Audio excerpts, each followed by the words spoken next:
మీ అందరికీ తెలుసు సంధ్య థియేటర్ సంఘటన జరిగి 2 వారాలు గడుస్తుంది. సో ఈరోజు ప్రభుత్వం తరఫున నేను హెల్త్ సెక్రటరీ కృష్ణ గారు ఇచ్చేసాము.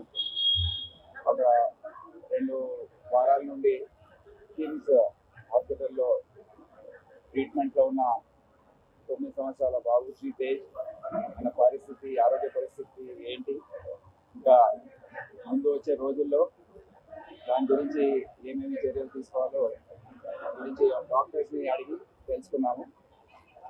సో దాని బులెటిన్ ఎగ్జాక్ట్ కండిషన్ ఏంటో డాక్టర్స్ తర్వాత బులెటిన్ లాగా ఇస్తారు. ముఖ్యంగా ఆ రోజు జరిగిన తొక్కిసలాట్లో శ్రీ తేజ్కి బ్రెయిన్ డ్యామేజ్ జరిగింది. ఆక్సిజన్ అందక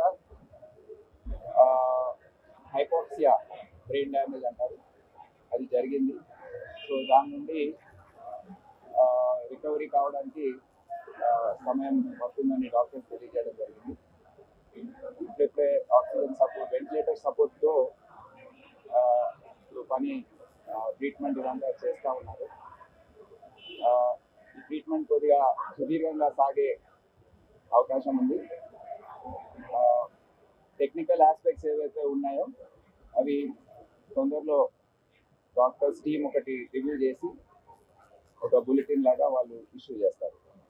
ఇప్పుడు కృష్ణ గారు వచ్చాము, దానికి ఏదైనా ఆయన ట్రీట్మెంట్ కూడా అవుతుంది. ఇక్కడ మన కిమ్స్ హాస్పిటల్లో తీసుకొచ్చారు. ఇక్కడే మంచిగా డాక్టర్స్ అందరూ చూస్తున్నారు. ఆయన ట్రీట్మెంట్ ఏదైనా సహకారం ప్రభుత్వం తరఫున అవసరం ఉంది, తప్పనిసరిగా మేము ఫాలో చేసుకుంటూ ఉన్నాము. అది రెగ్యులర్గా డైలీ బ్లెటిన్స్ ఇష్యూ చేయడానికి హాస్పిటల్ మేనేజ్మెంట్కి మేము రిక్వెస్ట్ చేశాము. ఈ విధంగా మేము రెగ్యులర్గా ఫాలో చేస్తున్నాము. We hope this condition improves.